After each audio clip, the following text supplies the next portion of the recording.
आणि आता वळत लोकसभा निवडणूक प्रचार रणधुमाळींच्या हालचालींच्या आढाव्याकडे. लोकसभा निवडणुकीच्या सर्वच राजकीय पक्षांच्या प्रतिनिधींच्या विशेष मुलाखतींचा खास कार्यक्रम मिशन लोकसभा पहा फक्त आमच्या टाइम टीव्ही महाराष्ट्रवर. आज मिशन लोकसभामध्ये आपण बघणार आहोत काँग्रेसचे उत्तर मुंबईचे लोकसभा उमेदवार संजय निरुपम यांची आमचे टाइम टीव्हीचे मुंबईचे ब्युरो चीफ संतोष सिंग यांनी घेतलेली ही खास मुलाखत. जैसे कि मुख्य समस्या यहाँ की थी ट्रैफिक और यहाँ पर मेट्रो कॉरिडोर वगैरह लगाने की बात चल रही थी. उन्होंने आरोपियों का आरोप ये भी है कि आपने उसमें सही ढंग से अपनी भूमिका नहीं निभाई. अगर पीडब्ल्यूडी का मिनिस्टर तो नहीं हूँ जो रोड बनाऊंगा, क्योंकि कांग्रेस जो है सर, मैं पीडब्ल्यूडी का मिनिस्टर ही मैं कि रोड बनाऊं. और मैं ये सब पागलपन चल रहा है. मेट्रो की बात से मैं एग्री करता हूं. मेट्रो 4 फुट से लेकर मानपुर तक प्लान हुआ था, उसकी टेंडरिंग हो गई थी. 2009 में हम लोगों ने इसका भूमि पूजन किया. उस समय के राष्ट्रपति महोदय आई थी. उसकी टेंडरिंग एक प्राइवेट पार्टी को दिया गया. वो प्राइवेट पार्टी आने के रिलायंस इंफ्रा थी. तो आप उनसे जाकर पूछिए रिलायंस इंफ्रा ने 2009 में जो भूमि पूजन हुआ उसके बाद काम क्यों नहीं शुरू किया. उसमें एक एमपी क्या कर सकता है. मैंने एक डिमांड रखी कि जो आप 4 फुट से शुरू कर रहे हैं उसको आप दहीसर से शुरू करें ताकि पूरा उत्तर मुंबई कनेक्ट हो जाए मेट्रो से.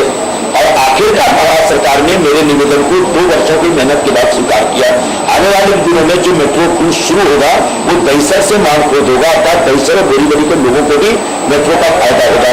मेरे पहले जो सांसद थे, मेरे पहले जो भी लोग यहाँ पे थे, उन लोगों ने ये प्रयास नहीं किया था. मुझे इस प्रयास में कामयाबी मिली. एक अस्पताल 4 फुट का अस्पताल बंद पड़ा था, उसको बेचने की तैयारी चल रही थी. अस्पताल शुरू करवाया. उसके बाद आरटीओ यहाँ पर शुरू हो रहा है, पासपोर्ट ऑफिस शुरू हो रहा है, डीडीआर ऑफिस शुरू हो रहा है. ये सब किसने किया. बीजेपी वालों ने किया. सर उनकी चुनाव आता है या तो सोनिया जी का या तो राहुल जी का नाम आगे दिया जाता है. लेकिन इनमें से ना तो सोनिया जी ने प्रधानमंत्री पद को लिया ना तो राहुल जी ने लिया. क्या ये पुनः दोहराया जाएगा कि किसी जब की कोई बात नहीं. सिर्फ 2004 की बात है. 2004 में जब एनडीए के खिलाफ यूपीए या कांग्रेस पार्टी चुनाव लड़ रही थी तो उसका नेतृत्व सोनिया जी कर रही थी. कभी हमने नहीं कहा था कि सोनिया जी ही प्रधानमंत्री पद के उम्मीदवार है. कभी हमने घोषणा नहीं की थी. इनके तरफ से घोषणा थी अडवाणी जी की. 2004 में भी अडवाणी जी को प्रधानमंत्री पद का उम्मीदवार बनाया. 2009 में भी प्रधानमंत्री पद का उम्मीदवार बनाया. दोनों बार नहीं बने. और तीसरी बात मोदी जी को लाएगा वो भी नहीं बनने वाले. उसका कारण यह है, मैं आता हूं आपके सवाल को, उसका कारण यह है कि हिंदुस्तान का आधा हिस्सा ऐसा है जहां भारतीय जनता पार्टी शून्य, 0. फिर आप पूरा सदन साउथ इंडिया आप देख लीजिए, दक्षिण भारत लगे. फिर पश्चिम बंगाल और उड़ीसा का क्षेत्र ऐसा जहां भारतीय जनता पार्टी 0 है. कांग्रेस पार्टी एक ऐसी पार्टी है जो हिंदुस्तान के हर राज्य में अपना अस्तित्व रखती है. भले ही सीटें हमारी घट जाएंगी या बढ़ जाएंगी, लेकिन हम कोई ऐसा राज्य में जहां शून्य है ऐसा नहीं हो सकता. और क्यों ऐसा नहीं हो रहा है. क्योंकि हम एक सेकुलर पार्टी है, सबको साथ में लेकर चलने वाले विचार रखते हैं. उस विचार की मान्यता पूरे देश में. इनका जो विचार है वो नफरत पर आधारित है और नफरत पर आधारित विचार हर जगह फैल नहीं सकता. पूरा देश इसको स्वीकार नहीं कर सकता. तो ऐसे में 2004 में अकेला एक टाइम था जब सोनिया जी नेतृत्व कर रही थी और हमने कोई प्रधानमंत्री पद का उम्मीदवार करके उनको प्रोजेक्ट नहीं किया था. हाँ, पार्टी का नेतृत्व कर रही थी. जो पार्टी का नेतृत्व करता है प्रधानमंत्री बनता है. लेकिन जब एक बार रिजल्ट आया तो सोनिया जी ने खुद प्रधानमंत्री का पद ठुकराया और डॉक्टर मनमोहन सिंह जैसे एक योग्य व्यक्ति को सामने रखा. वो इतना योग्य है कि पूरी दुनिया में इतना पढ़ा लिखा कोई भी राष्ट्रपति इस समय नहीं है. हमारी पार्टी के अंदर के सभी कार्यकर्ताओं की इच्छा है कि अगली सरकार बने और हमारे प्रधानमंत्री राहुल गांधी ही बने. जबकि जरूरत थी आप लोगों को, उसकी जरूरत थी. ये भी आपके ऊपर आरोप है कि ये जो आपने काम किया है वो फिर बिल्डरों को बिल्डर लॉबी के कारण किया है. तो बिल्डर ने भी क्या लेना था जबरदस्ती. अब जब बिल्डिंग बन गई, 15 साल पुरानी बिल्डिंग है, फ्लैट बिक गए, सोसाइटी बन गई, सोसाइटी रजिस्टर हो गई, सोसाइटी बिल्डिंग चला रही है. और सोसाइटी के लोग मेरे पास आते हैं कि साहब हमको बोरवेल दे दो. अभी तो बिल्डर लॉबी कहां से आ गए. मतलब मुझे मेरे सवाल का था तो बिल्डर लॉबी आया जबरदस्ती. जो मेरे खिलाफ चुनाव लड़ रहे हैं वो खुद बिल्डर है. कम से कम होते आरोप न लगा. 5 साल पहले उत्तर मुंबई में पानी की स्कार्सिटी थी. आज पानी की स्कार्सिटी नहीं है. उसके 2 कारण. एक तो बिल्डिंग में बोरवेल लगे और उसके बाद जो हाल में जो पानी के नए लोकेशन आए मुंबई में, भादसा बांध, तो ये बांध, मैं टोटल प्रेशर रख के स्टेट गवर्नमेंट के ऊपर, म्यूनिसिपैलिटी के ऊपर पानी की ज्यादा सप्लाई हो रही है.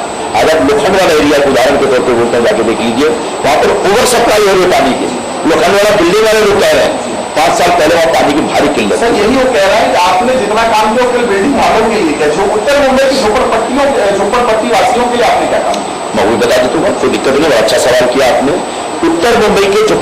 सालों में 1275 टॉयलेट बनाए, रिकॉर्ड है। और ये रिकॉर्ड पड़ा हुआ है वहां पर कलेक्टर ऑफिस जाकर चेक कर लीजिए। और एक एक टॉयलेट का भूमि पूजन में करता हूँ, उद्घाटन में करता हूँ। छोटी छोटी चालियां, 35 घर की चालियों में 2 सीटर टॉयलेट का उद्घाटन और भूमि पूजन करने में जाता। तो 1274 तो टॉयलेट हो गए। केतकी पारा धार खाड़ी जैसी झोपड़पट्टी, उसके पहाड़ पर पानी कभी नहीं पहुंचा। 50 साल से वो लोग नीचे उतर के पानी ढो के लेके जाती थी। वहां की औरतें कब जवान हो गई कब बूढ़ी हो गई पता ही नहीं चलता था। पानी ढो ढो के इतनी उनकी उम्र खत्म हो गई थी। वहां पर पानी चढ़ा के दिया। अंबुज वाली झोपड़पट्टी है जहां के लोग अंधेरे में रहते थे, बिजली का कनेक्शन लगवा के दिया, एक एक घर को कनेक्शन मिल रहा है। गणपत्ता की नगर एक ऐसी झोपड़पट्टी है जिसको तोड़ने में, तुड़वाने में वहां के शिवसेना और यहाँ के बीजेपी के आमदार, ये दोनों आमदार तो विधानसभा में खड़े होकर बोलते थे कि झोपड़पट्टी तोड़ो। ये झोपड़पट्टी तोड़वाने में लगते थे, मैं उसको बचाने में लगता था। क्योंकि मेरी सोच ये है कि झोपड़पट्टियां अवैध हो सकती है, उसमें रहने वाले लोग इस देश के वैध नागरिक हैं। मैं इसलिए कर रहा हूं कि ये सारा काम कॉर्पोरेशन को करना था।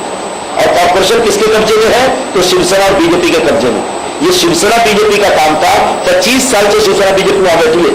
ये इनका काम था कि हर झोपड़पट्टी को पानी दे, हर झोपड़पट्टी का गटर बनाए, हर झोपड़पट्टी का शौचालय बनाए, हर झोपड़पट्टी में रोड दें। इन्होंने नहीं किया, ये फेल हो गया पूरी तरह से। तब जाकर हमको काम करना पड़ा। उत्तर मुंबई की जनता मुझे इसलिए चुनेगी क्योंकि उत्तर मुंबई में एक सांसद को काम करते पिछले 5 वर्षों में देखा, नियमित तौर पर लोगों के बीच रहा।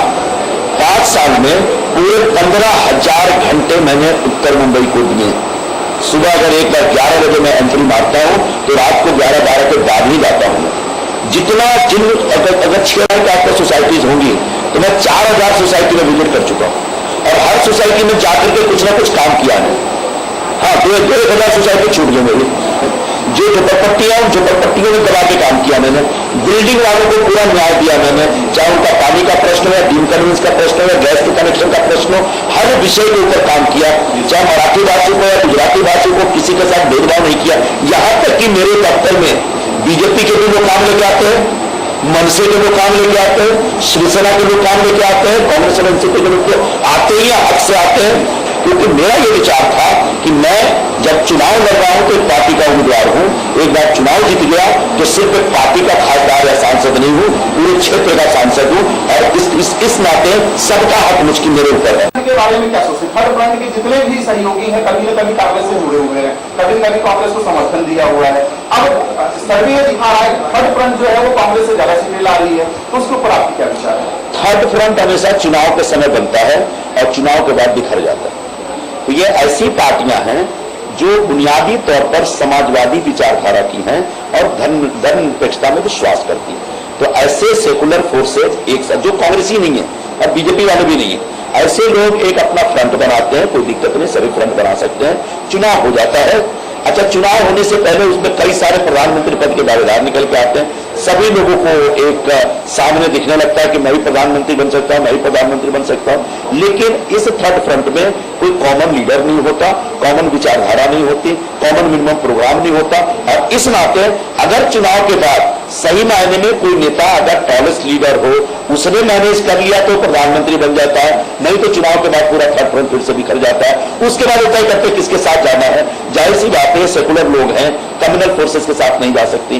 तो सरकार में, देश में कम्युनल फोर्सेस को रोकने के हिसाब से और देश में एक सरकार बने और सेकुलर विचारधारा पर आधारित सरकार बने, इस नाते हमारे साथ जुड़ जाते हैं। लेकिन वो हमारा हिस्सा हो जाते हैं, हमारे गठबंधन में आ जाते हैं, हमारी सरकार में आ जाते हैं, ऐसा कभी नहीं हुआ है। कई बार मनसे की वजह से आप दुर्घटनावश ये चुनाव जीत गए थे, क्या ये बात सही है? दुर्घटना तो एक ही बार होती है, बार बार तो नहीं होती है। बार बार तो नहीं होगी ना जी।